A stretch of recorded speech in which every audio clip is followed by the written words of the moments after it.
So I was preparing for this and wondering, why did Reza invite me here? Is it that between Magic and Biz at Twitter and Sweet Riot, we have cool names going on? Or is it someone here has a love of chocolate? I hope you've all had some. Who's had some Sweet Riot kind of out there? It's out there, so I hope you have some. But I think really the reason he asked me to talk today is to talk about social entrepreneurship and the why, as Simon Sinek would say, who will be up a little bit later. What's the why of your business? Why did you really start this? And so I just wanted to put the definition of social entrepreneurship on the screen. There are so many floating out there today. But the reason I chose this particular one is I just really love the first sentence. Social entrepreneurs often seem to be possessed by their ideas. I think this applies to most entrepreneurs, but I think you'll learn in my story that I do have some sense of possession of creating change in the candy industry, and that's what I want to talk about today. So, I had this journal entry back in kind of 2004, 2005, which simply said, I want to create the next Ben & Jerry's. What would the world's greatest candy company with a social mission look like? And it was a big pipe dream. And probably like you, a lot of people said, you're crazy. What are you talking about? And I was like, I'm not sure what I'm talking about yet because it's just in my journal and I'm working on it. But this was the beginning of Sweet Riot. So where did I come from anyway? How did I come up with this idea? I grew up in a really small town in Michigan, 500 people, not so much going on there, except for lots of farmers and lots of fields. And 50% of my high school class kind of went back to the farm when they were finished with school. And my grandparents didn't go to high school. My parents didn't go to college. This was just life in Michigan. But one of my pastimes did happen to be selling candy. And so when I was in elementary school, one of the things I loved to do is actually sell M&Ms. And I always made sure that I was the top salesperson. And I think when you're in a small town, you need to find these pastimes. And this was one of them for me. Now, the other place I spent a lot of time was on the farm. My grandparents were farmers, and so I would go, cross the cornfield after school and hang out with Grandma and Grandpa and the beagles in the barn and, on the grass. And I always knew where my food came from. I always had a sense of the soil. I had a sense of, this is the origin of what I'm putting in my body. This is just something I grew up with, again, because I was surrounded by cornfields. I also had loving, amazing parents, and boy, were they different. There was Mom, who was like this culinary cook in the middle of this small town, studying with James Beard and reading Gourmet magazine and putting these meals that really could have been delivered in New York City. And then there's my incredibly eccentric gay father, traveling the world and telling me stories that, again, you would never think of in the place I was growing up. So that's a little bit of background. I also discovered New York City when I was very young, so this is my first trip at the age of 6, and I must admit I was a New Yorker very early on, because what New York represented to me is I could either be in this small town or I could be in this incredible big town, which was the melting pot of the world, and so New York for me really represented that. And by the time I got to college, I decided, the world is my oyster. I want to be a global citizen. And so I studied abroad in Europe, and I did a senior thesis traveling around the world, stopping in Hungary, Pakistan, Kenya, Thailand, Mexico, and Venezuela to do all this research. And I just decided, I want to make an impact on the world.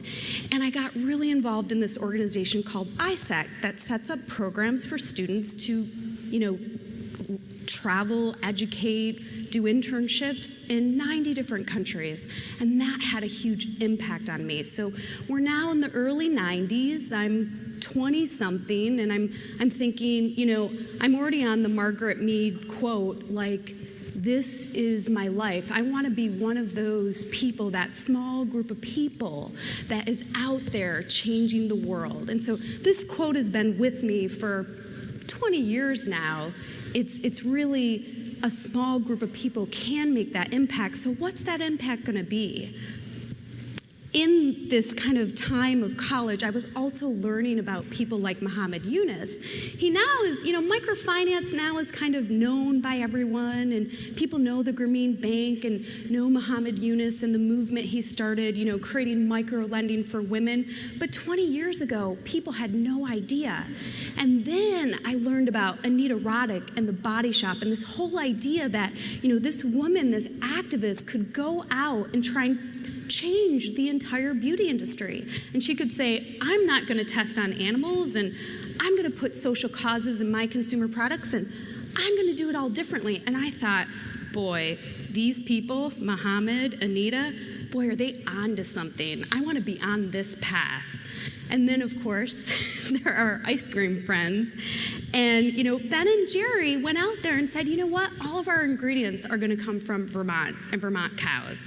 And we're ex-hippies, and we're going to take a stance here. And these are social mission ice cream products. And we're going to source, Brazil nuts in Brazil to save the rainforest. And we're going to make our brownies at a factory in Yonkers, New York, where they employ hard-to-employ individuals.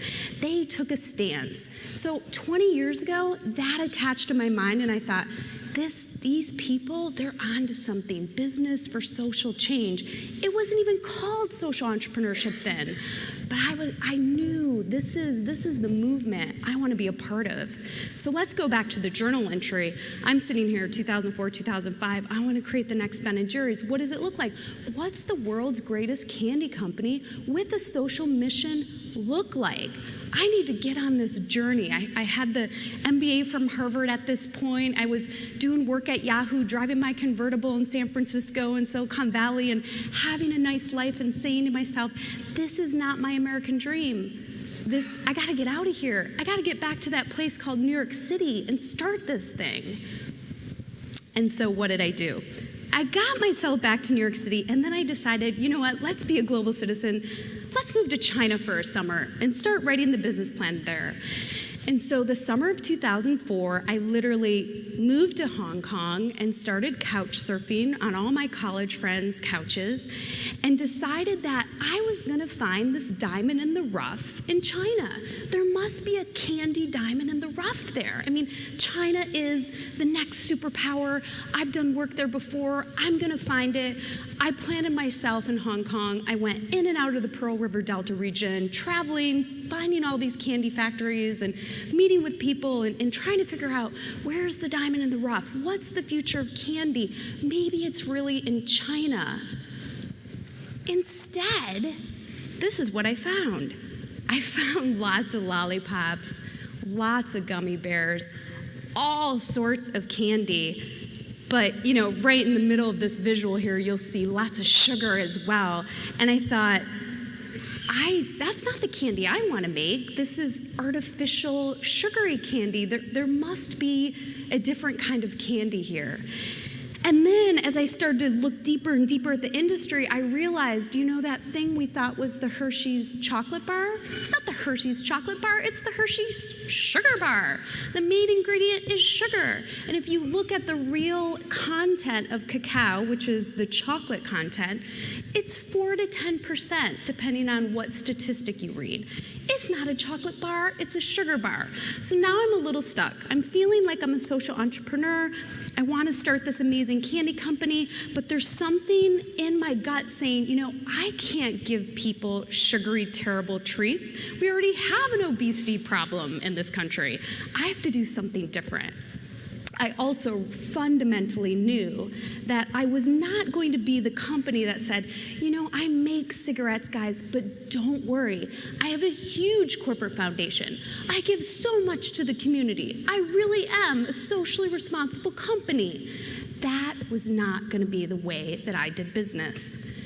So I decided in my mind, the socially responsible company of today is not one of the 90s or the 80s. We're in a different world here.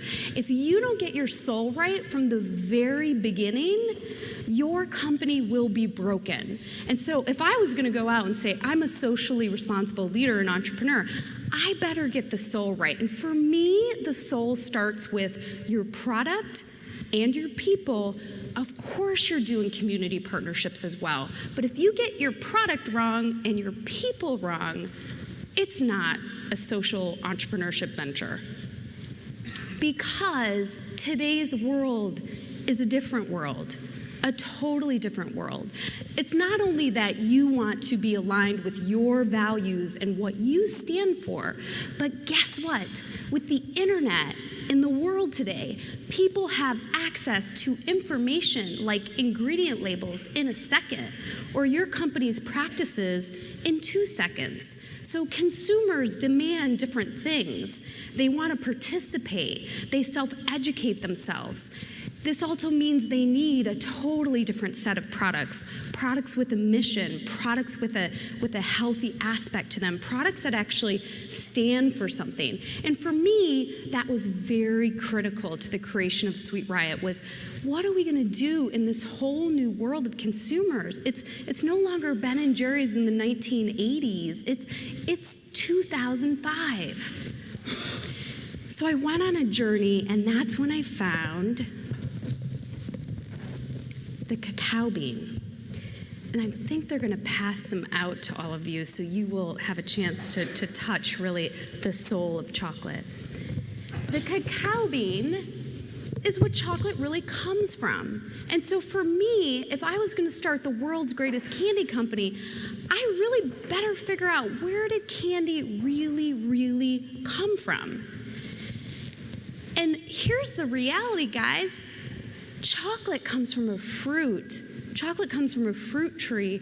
And when you open that fruit, and my friend Jean knows this, you will see inside the seeds of the fruit. As soon as I found this, as soon as I found that bean, for me, again, I'm the farmer's granddaughter. This is origin. This is where it's from. Wait a minute, if chocolate is the bellwether of the candy industry, then guess what's the real origin of the candy industry? The cacao tree, the fruit tree, the bean. This bean, we call it the cacao bean, some people call it the cocoa bean. It's actually a seed. It's a seed of the fruit. The other thing I learned is we've somehow been taught that chocolate comes from Hershey, Pennsylvania, it comes from Belgium, it comes from Switzerland. That's not where it's from. It's from the cacao fruit tree, as I mentioned before. And so, I call this little red zone here the cacao belt. So the cacao belt is plus or minus 20 degrees of the equator. That's where chocolate's really from. So again, as someone who was thinking internationally, I wanted to figure out, what's the link then? What link can I build with this region? This is no longer a US company I'm starting. This is a company where my product fundamentally comes from the farms of the developing world. And so that's when we decided, let's make the product there. Let's not do the traditional chocolate production model. Let's not, take all the beans as a commodity out of the developing world. Let's try and do as much production as we can with our Latin partners. And so when I launched Sweet Riot, the idea was, let's make the product in the country where it's harvested, where the farmers are. And so you've heard of fair trade, I'm sure. We call this equitrade. It's a step beyond. It's not only making sure you're fairly sourcing your beans, it's also trying to take as much production as you can to the country of origin. And that's when Sweet Riot launched with the world's first line of chocolate-covered cacao nibs. And if you're wondering what that is little pieces of the chocolate bean covered with chocolate. So we're back to the journal again. I'm busy creating, the next Ben & Jerry's. What would this world's greatest candy company look like? And as I mentioned, I truly believe you have to get the soul right first. So product for us was the first focus. We're going to source this fairly. We're going to focus on the actual chocolate bean. It's going to be healthy. It's going to be dark chocolate full of antioxidants. We're going to put it in this little tin that features artwork from emerging artists. Let's get the product right. Well, guess what else is still there? The people piece. And I'm not going to spend a lot of time on this today, but I think, so many of us in EO have heard Tony Hsieh and have read the book and know the Zappos story. That culture piece, that people piece is so critical. And when I mention the consumers of the future and what they're like, guess what? The employees of the future are no different. They're in this internet generation as well. They engage and demand and self-educate, and they want to participate, and they want to be a part of something, which means at Sweet Riot, they have stock options. They have ownership. We have teamwork. We have a vision. We're working towards something together because those are the employees of the future, and we're building the world's greatest candy company. It's a totally new world out there. I think at EO, we hear this, we know this. It's a totally new, transparent world. The internet gives people information at their fingertips that no one had before. Think of how easily they can look at the label or the ingredients in their chocolate or in their product, how easily they can find a photo of the cacao fruit tree, how easily they can figure out that Hershey's chocolate bar is a Hershey's sugar bar. This is a new world that we live in, and I really believe it's a world needing social change. What we say at Sweet Riot today is Sweet Riot is building a sweet movement to fix the world. And there's a little thank you to Simon, who worked with us on this, on working on our why. And before we close today, it's interesting. When I was in Sweden, I don't know, a few years ago, we were talking about silence.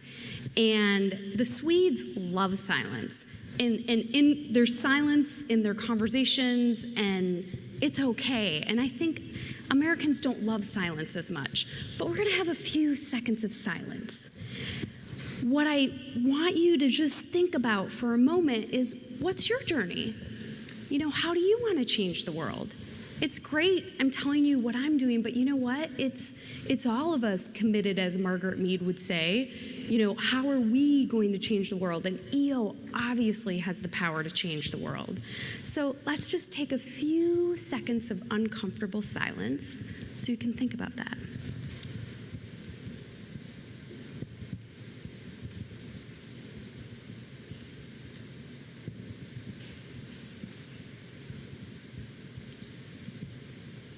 I don't like silence either. But let's do this after. Find me. Let's strip off the layers. I want to know about your journey. How are you changing the world?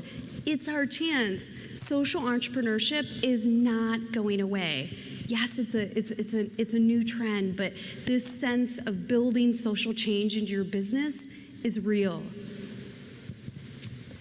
I'll leave you with this quote, which I think Che was obviously an amazing leader, and I think it's true that all true revolutionaries are guided by great feelings of love. I know you all have that, and thank you for having me. Thank you, Reza. Thank you, EO.